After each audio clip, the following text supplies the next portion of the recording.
नमस्कार। Usha Chhabra institute for creative engagement में एक बार आप सबका फिर से स्वागत है। हम हर सप्ताह एक कार्यक्रम लेकर उपस्थित होते हैं जिसका नाम है गुफ्तगू। इसमें हम आपकी मुलाकात एक ऐसी शख्सियत से कराते हैं जो कि अपने क्षेत्र में अलग हटकर कुछ बेहतरीन कार्य कर रहे हैं। तो आज इस कड़ी में हमारे साथ जुड़ी हैं नविंदर कौर रूपराय जी। आपका स्वागत है मैम। नमस्कार।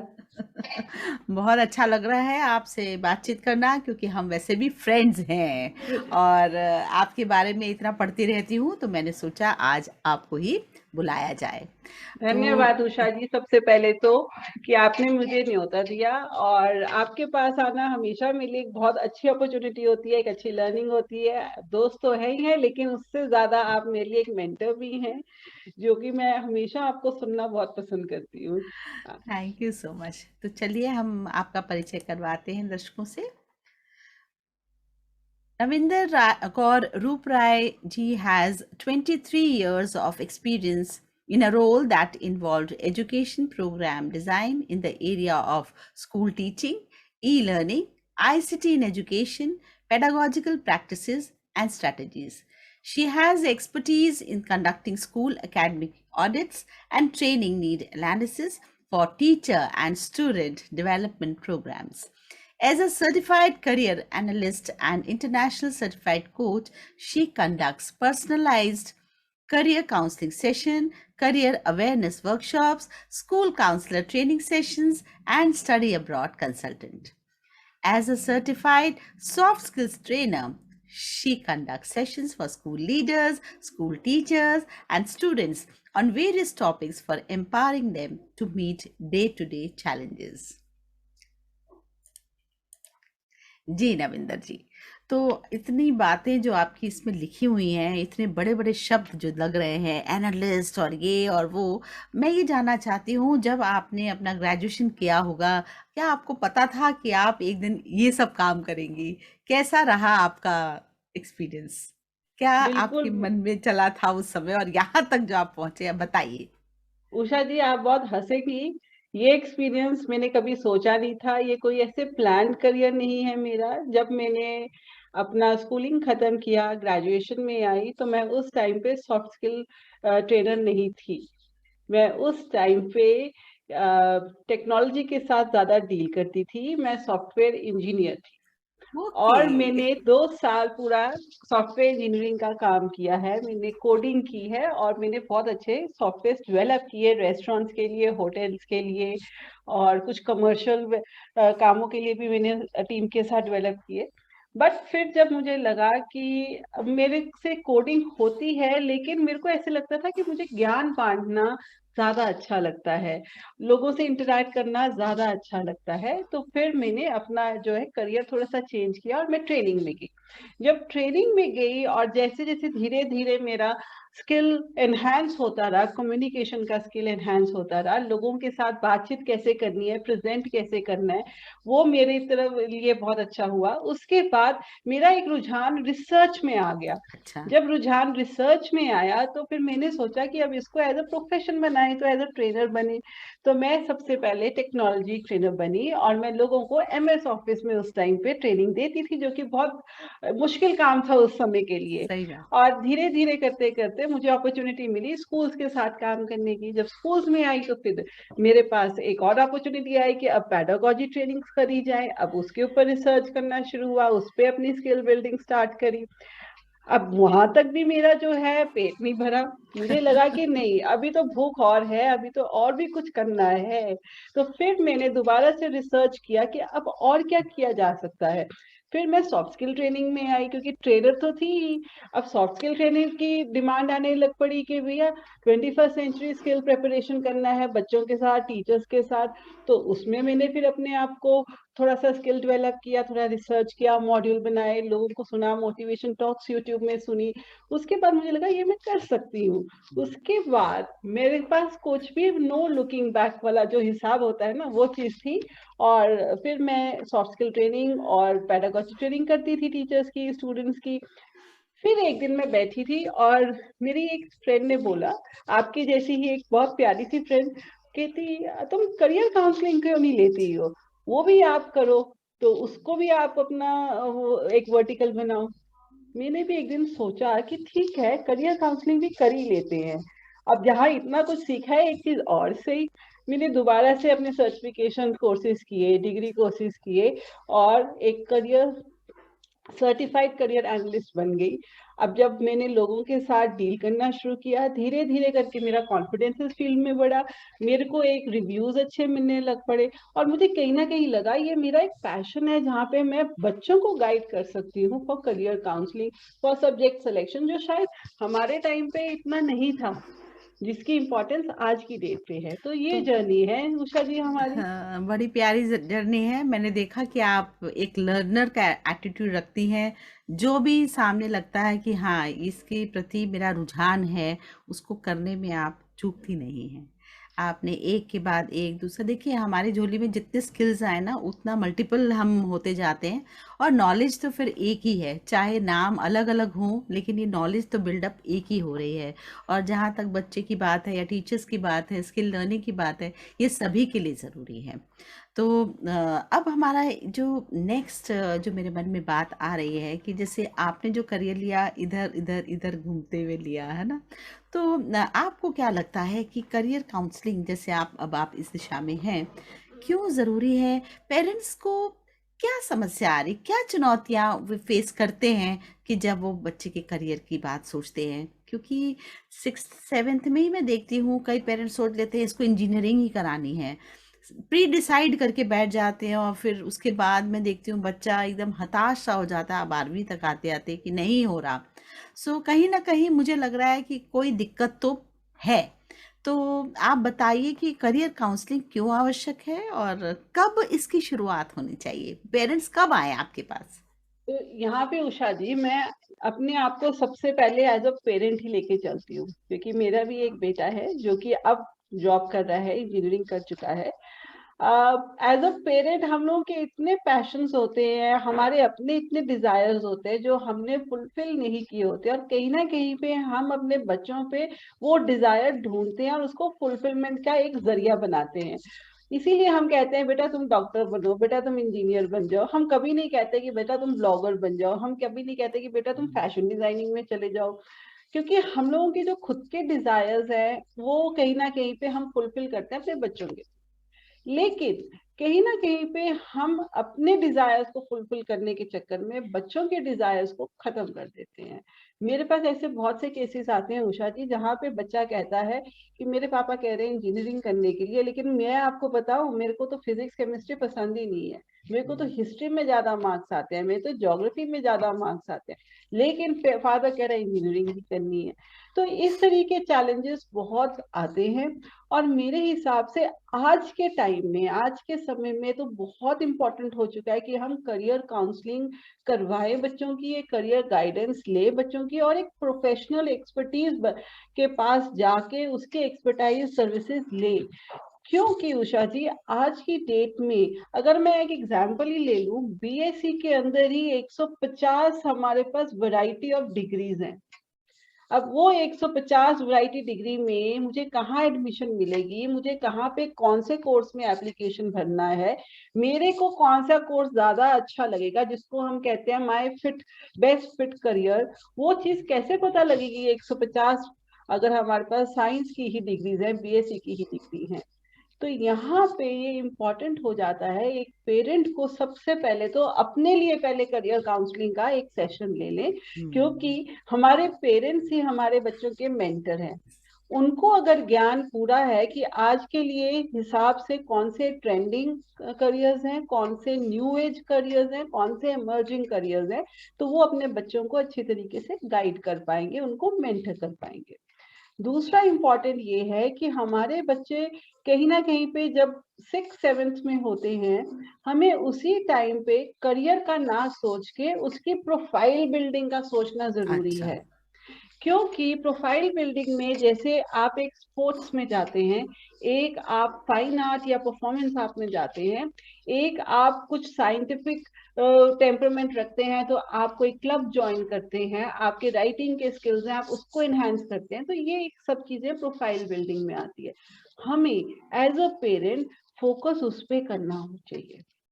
मैं ये कहती हूँ 6 to grade 8 प्रोफाइल बिल्डिंग पे फोकस कीजिए, ना कि बच्चे को ये बोलिए कि तूने ये करियर लेना है, तूने ये बनना हम्म। है। क्योंकि बच्चा अपने स्किल्स जब पहचानेगा तभी तो उसको एनहांस करेगा, और एनहांस करेगा तो तभी तो उसको पता लगेगा कि उसको कौन से फील्ड में जाना है, या कौन से क्लस्टर में जाना है, या कौन से सेक्टर में जाना है। तो हम किसी को चीज थोपे ना, बच्चा खुद डिसाइड करे तो वो सबसे बेस्ट रहता है। तो कहीं ना कहीं पे ये हमें देखना है। अब जब बच्चा 9th 10th में आता है तो बच्चे की जो कोशिश रहती है कि अब मैं 11th में क्या सब्जेक्ट लूंगा। अब यहाँ पे हमें ये मालूम है कि अगर मैं सीबीएसई स्कूल का एग्जाम्पल लूं तो हमारे यहाँ पे सब्जेक्ट सिलेक्शंस में बहुत वैरायटी आ गई है। हमारे पास एकेडमिक सब्जेक्ट्स का एक ग्रुप है, एक ग्रुप हमारे पास स्किल इलेक्टिव का है, जहाँ पे हमारे को स्कूल ने अब अपॉर्चुनिटी दी है कि आप एकेडमिक और स्किल इलेक्टिव में से चॉइसेस ले सकते हैं। अब बच्चा कैसे समझेगा कि कौन सा एकेडमिक लूं और कौन सा स्किल लूं? ले दे के वही जो मम्मी पापा बोल रहे हैं, जो कि मैं फिर ये बोलूंगी कि मत कीजिए, ठीक है ना। तो इस करके आपके लिए करियर काउंसलिंग गाइडेंस जो है वो बहुत इंपॉर्टेंट हो जाती है, क्योंकि कहीं ना कहीं पे अगर आज की डेट में हमारे सब्जेक्ट कॉम्बिनेशन ठीक तरीके से नहीं हुए तो आगे चल के हम अपने लिए बहुत से करियर अपॉर्चुनिटीज का डोर क्लोज कर देते हैं। तो बहुत अच्छी बात बोली आपने कि 6 to 8 तक प्रोफाइल बिल्डिंग ज़रूरी है, और उससे बच्चे का इंटरेस्ट हमें पता लगने लग जाता है वो जिसमें है ना। और उसके बाद उसके आगे का 11th 12th का। लेकिन एक है कि बात की स्ट्रेस तो 9 से ही शुरू हो जाता है, मैं आगे क्या करूँगा, है ना, ये एक चक्कर पड़ता है। तो जब आप करियर काउंसलिंग करती हैं तो किन बातों का आप कौन से प्रॉन्ग्स अपने सामने रखते हैं, किस तरह की चीज़ें रखती हैं जिससे आप बच्चे को आराम से गाइड कर सकते हैं? उषा जी, सबसे पहले तो एज अ करियर एनालिस्ट मेरा टूल है साइकोमेट्रिक टेस्ट। ठीक है, जो साइकोमेट्रिक टेस्ट है वो हम बच्चे को देते हैं। आज की डेट में तो ऑनलाइन टेस्ट ही हो रहे हैं और एआई सॉफ्टवेयर के द्वारा ही वो टेस्ट होते हैं। तो उसका जो रेजोनेंस रहता है वो तकरीबन, जो मेरे एक्सपीरियंस कहता है जो पेरेंट्स और स्टूडेंट के साथ, वो तकरीबन 90-92% रेजोनेंस होता है। तो साइकोमेट्रिक टूल जो है वो सबसे पहले लेना चाहिए। उसमें हमारे को एक तो उसकी पर्सनैलिटी टाइप, एक उसका स्किल, एक उसका एप्टीट्यूड, एक उसका कौन सी तरफ एनवायरनमेंट, ओरिएंटेशन स्टाइल, ये सब हमें पता लगता है। अब उसमें से हमारे लिए एप्टीट्यूड जो है वो सबसे स्ट्रांग रहता है, क्योंकि एप्टीट्यूड ही एक ऐसी चीज है जो आप इनहेंस कर सकते हैं, और एप्टीट्यूड ही आपको सब्जेक्ट सिलेक्शन और करियर सिलेक्शन के बारे में बताता है। जैसे जिसका एप्टीट्यूड में न्यूमेरिकल स्ट्रांग आया है, ठीक है, या जिसके एप्टीट्यूड में रिटन स्ट्रांग आया है, तो उसके हिसाब से उसके आगे का पाथ बनता रहता है। तो सबसे पहले तो ये है। दूसरा जो हमारा सबसे इम्पोर्टेंट टूल होता है वो होता है बच्चे से बात करना, पेरेंट्स से बात करना। अलग अलग सेशंस हम करते हैं, बच्चे की क्या इच्छाएं हैं, क्योंकि कई बार ये बच्चा खुलता नहीं है पेरेंट के आगे, पेरेंट क्या चाहता है क्या करे। तो ये सब चीजों को मिला के हम तब जाके बच्चे को गाइड करते हैं कि आपके लिए क्या चीज इम्पोर्टेंट है और उसको आपने कैसे करना है। यहाँ पे उषा जी मैं ऐड करूंगी कि यहाँ पे हमारे को प्लान ए, प्लान बी और प्लान सी, तीनों चीजों का ध्यान रखना होता है। क्योंकि बच्चा अभी 9th में है, सिलेक्शन 11th में करना है या 10th के एंड में करना है, वो तीनों प्लान की तरफ अपना रिसर्च करे। बच्चे का रिसर्च भी बहुत इंपॉर्टेंट होता है, सिर्फ हमें ही गाइड नहीं करना है, बच्चे को खुद भी अपनी सेल्फ डायरेक्शन के लिए बहुत सी चीजें देखनी होती है। आजकल नेट पे बहुत कुछ अवेलेबल है। तो नविंदर जी, ये तो रही इंडिया की बात कि भाई जो सिलेक्शन है यहाँ पर हो रही है और करियर के बारे में बता रहे हैं। लेकिन मैंने बहुत देखा है कि बहुत बच्चे विदेशों में भी जा रहे हैं, चाहे वो ग्रेजुएशन के लिए जाएं या पोस्ट ग्रेजुएशन के लिए जाएं। तो उसके लिए आप क्या कहती हैं? वहाँ पर किस तरह के ओपनिंग्स हैं? किस तरह का आपको लगता है वो बेटर है? क्योंकि यहाँ पर जद्दोजहद है मार्क्स की, हम्म। वहाँ पर पैसा। ऐसा उषा जी, आप बिल्कुल ठीक कह रहे हैं, लेकिन मैं ये नहीं कहूंगी कि इंडिया की स्टडीज अच्छी हैं या इंडिया की स्टडीज बेकार हैं या बाहर जाना ज्यादा अच्छा है। वो बच्चे की अपनी लाइकिंग डिसलाइकिंग है, पेरेंट की अपनी लाइकिंग डिसलाइकिंग है कि डेफिनेटली जब अब्रॉड स्टडी में जाते हैं तो पैसा तो चाहिए। वो तो सबसे मेन फैक्टर है। तो पहले तो पेरेंट्स का बजट कितना है, कैसा है, वो चीज इंपॉर्टेंट हो जाती है। लेकिन मैं कहीं ना कहीं पे ये जरूर बोलूंगी कि अगर आप अब्रॉड स्टडीज में जाना चाहते हैं तो आपको कम से कम 9th स्टैंडर्ड से अपनी प्रोफाइल बिल्डिंग के ऊपर ध्यान हम्म। देना है। अपना पोर्टफोलियो बनाइए। जैसे अगर आप राइटिंग करते हैं, राइटिंग स्टोरी है, राइटिंग ऑफ पोएट्री है, राइटिंग ऑफ आर्टिकल्स है, राइटिंग ऑफ ब्लॉग्स है, उसके ऊपर आप अपना पोर्टफोलियो बनाना शुरू कीजिए। ऐसे ही अगर आप डिजाइनिंग में अच्छे हैं तो आप डिजाइनिंग के जो पोर्टफोलियोज हैं, आपने जो स्केच किया है, जो पेंट किया है, जो ड्रॉ किया है, उसका पोर्टफोलियो जरूर बनाइए, क्योंकि ये सब चीजें इंपॉर्टेंट हो जाती हैं। ना ही सिर्फ ये, कम्युनिटी सर्विस एक बहुत इंपॉर्टेंट रोल प्ले करता है। अगर आप अब्रॉड स्टडीज के लिए जा रहे हैं तो कहीं ना कहीं पे आप जो हमारे एल्डरली क्लब्स हैं, एज ओल्ड वालों के लिए जो क्लब्स हैं, या आपके ब्लाइंड स्कूल्स हैं, या ऑर्फनेज स्कूल्स हैं, या एनजीओज हैं, ठीक है, वहां पे आप जरूर जाइए, काम कीजिए। आप अपने यहाँ पे अपनी सोसाइटी में अंडर प्रिविलेज बच्चों को पढ़ाइए। तो इस तरीके से आप क्लब खुद भी खोल सकते हैं या आप किसी क्लब को ज्वाइन कर सकते हैं, जिसको हम कहते हैं कम्युनिटी सर्विसेज। ये एक बहुत इंपॉर्टेंट पार्ट हो जाता है। ये आपकी पर्सनालिटी को भी निखारता है। बेशक आप बाहर रहें या घर यहाँ इंडिया में रहें, एक काइंडनेस और एक वैल्यूज जो आप जनरेट करते हो, जो आपकी पूरी बॉडी लैंग्वेज में नजर आती है जब आप इंटरव्यू सिलेक्शन के लिए जाते हैं या आप ग्रुप डिस्कशन के लिए जाते हैं, ये सब चीजें बहुत मैटर करती हैं उषा जी। तो कहीं ना कहीं पे हमें इन सब चीजों का ध्यान देना है। ना ही सिर्फ ये, जितने हमारे ओलंपियाड्स हैं उसके अंदर जरूर पार्टिसिपेट करें, क्योंकि ओलंपियाड्स जो हैं वो आपकी क्रिटिकल बिल्डिंग में हेल्प करते हैं, आपकी प्रॉब्लम सॉल्विंग में हेल्प करते हैं। क्योंकि आप जब प्रिपेयर करते हैं एप्टीट्यूड टेस्ट के लिए, या आप जब प्रिपेयर करते हैं क्वांटिटेटिव रीजनिंग के लिए या क्रिटिकल रीजनिंग के लिए, तो आप कहीं ना कहीं पे अपने स्किल्स को और इनहेंस करते हैं। तो मेरी ये एडवाइस है बच्चों से और पेरेंट्स से भी कि कहीं ना कहीं पे ओलंपियाड्स को जरूर आप एक इम्पोर्टेंस दें, उसकी तैयारी करें।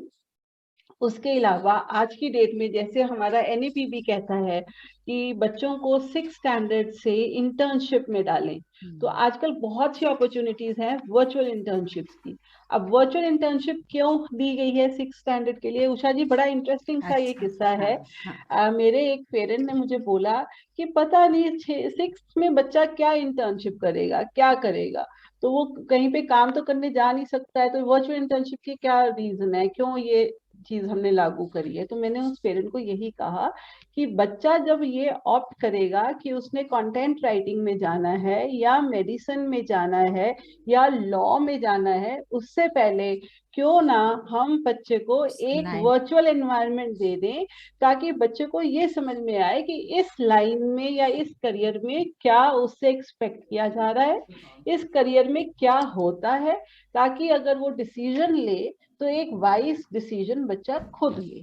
तो ये इंटर्नशिप प्रोग्राम्स भी ऐसे हैं जो पेरेंट्स को अपने रिलेटिव्स में या अपने आस पड़ोस में, जहाँ पे उनके कुछ एक्सपर्ट्स रहते हैं, कुछ मेंटर्स रहते हैं, इन्फ्लुएंसर्स कहते हैं हम इनको, उनके वहाँ पे इंटर्नशिप बच्चे को जरूर कराएं। तो ये कुछ चीजें हैं जो ध्यान में रखने लायक हैं। हाँ, इंटर्नशिप से ये होता है कि भाई वो जो लाइन लेना चाह रहा है या नहीं भी लेना चाह रहा, एक्सपोजर है ना, एक्सपोजर है। एक्सपोजर है। आप जाइए, अच्छा ऐसे होता है, अच्छा ऐसे काम होता है, तो ये तो अच्छा ही है। बल्कि जितनी जल्दी मिले तो बच्चा तो इस वक्त ना स्पॉन्ज की तरह है, जितना उसको दिखाते जाते हैं तो छोटी उम्र में वो सीखता चला जाएगा, और फिर धीरे धीरे राह उसकी क्लियर होती जाएगी कि मुझे ये एनवायरनमेंट पसंद नहीं आया, मुझे ये ठीक है। जो हम 11वीं 12वीं में देते हैं, छठी से थोड़ा थोड़ा उसको उठान दे दें, ये मतलब है ना, यानी एक कि दिख से। हर साल बच्चे को थोड़ा थोड़ा एक्सपोजर अलग अलग फील्ड का मिलता रहे, यस। ताकि जब वो 9th 10th में पहुंच रहा है तो उसके चीजों की जानकारी हो, कुछ एक्सपोजर हो, कुछ वो डिसीजन ले पाए। ये बहुत अच्छी इम्पोर्टेंट है। बात है, ये वाली तो अच्छी बात है इंटर्नशिप की।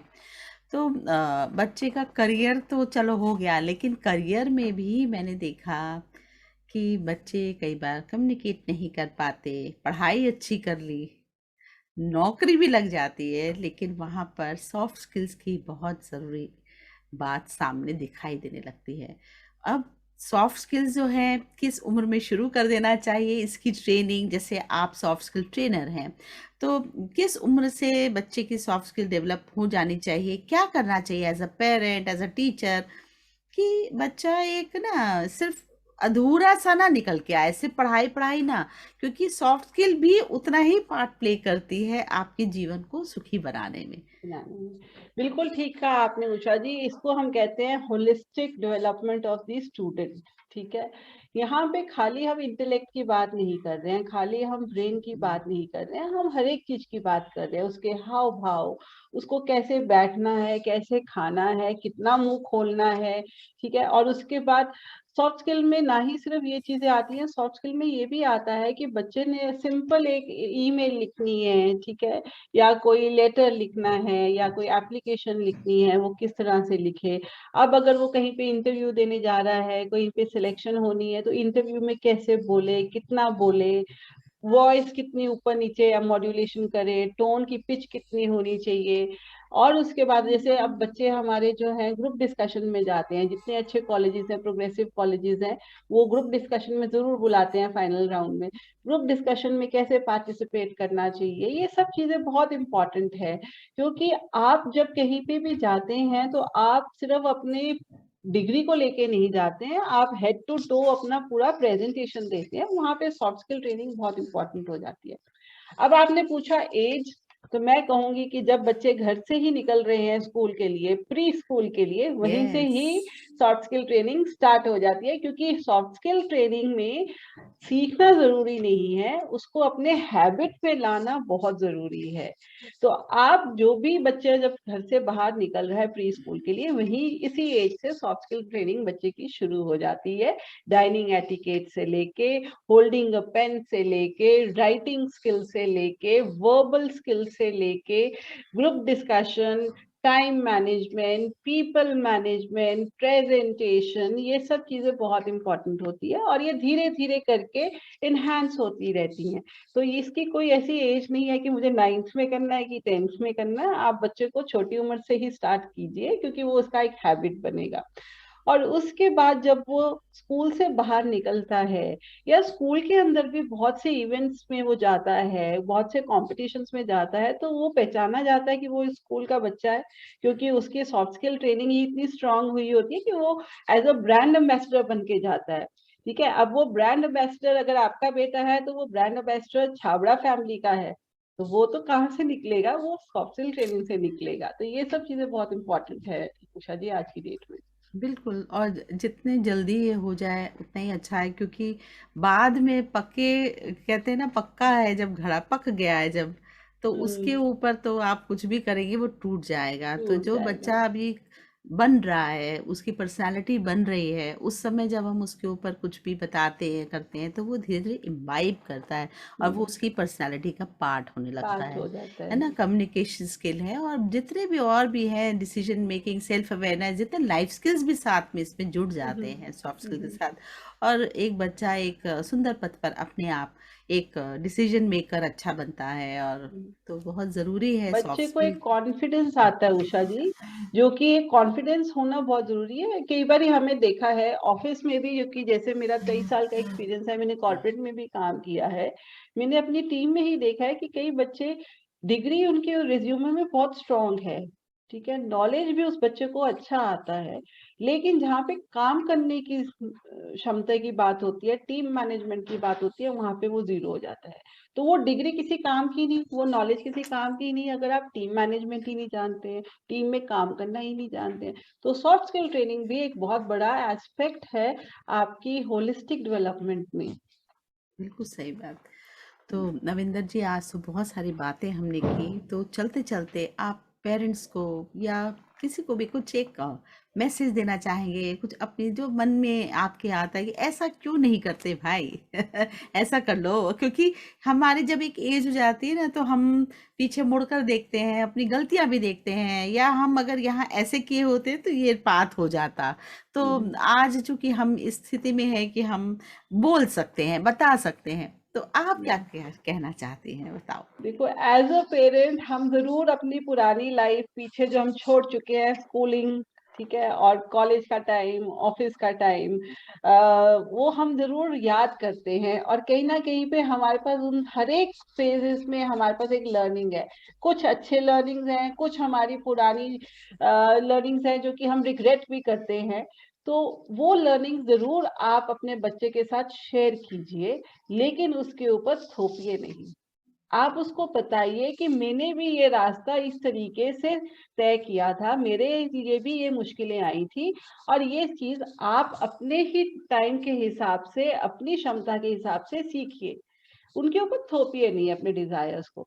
कहीं ना कहीं पे बच्चे को स्किल बिल्डिंग अपनी करने दीजिए, बच्चे को अपनी पहचान खुद बनाने दीजिए, बच्चे को खुद अपने आप को ढूंढने दीजिए कि मेरे अंदर किस चीज की क्षमता है, क्या इंटरेस्ट है, किसमें मैं अपना करियर बनाना चाहता हूँ, कौन सा मैं सब्जेक्ट लेना चाहता हूँ।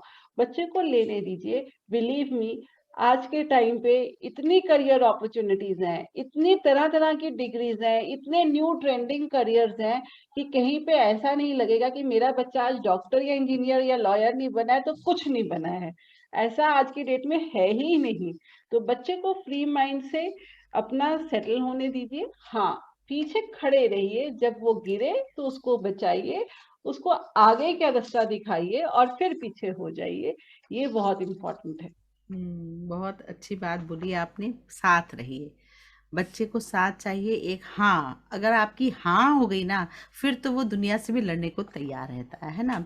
और जहाँ तक करियर्स की बात है, मुझे लगता है बस जो भी लिया है उसको पकड़ो, उस पे डीप जाओ, उसमें ही रास्ता है। आज की डेट में कोई भी करियर छोटा या बड़ा नहीं है।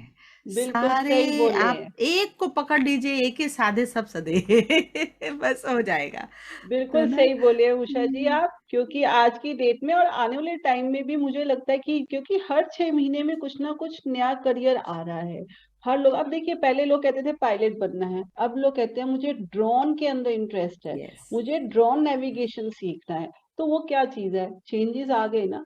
पहले कहते थे डॉक्टर्स ही बनना है, मेडिसिन पे ही जाना है। आज की डेट में जो स्टूडेंट है वो मेडिसिन और साइकोलॉजी को इकट्ठा करके क्लिनिकल रिसर्च में जाना ज्यादा पसंद कर रहे हैं, एमबीबीएस के बजाय।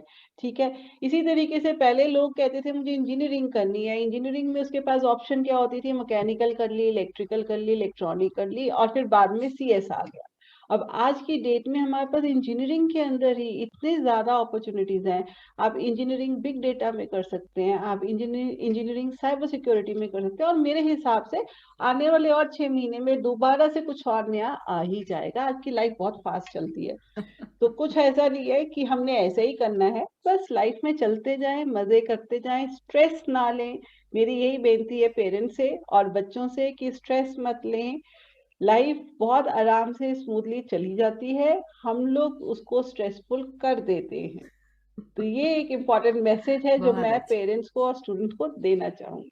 हाँ, और अवेयर रहें, न्यूज़पेपर पढ़ते रहें, देखते रहें, और कोई चीज़ के लिए ना नहीं है। मुझे तो लगता है सब कुछ अब ओपन हो चुका है, मतलब यूनिवर्सिटीज आपके द्वार पर है ना?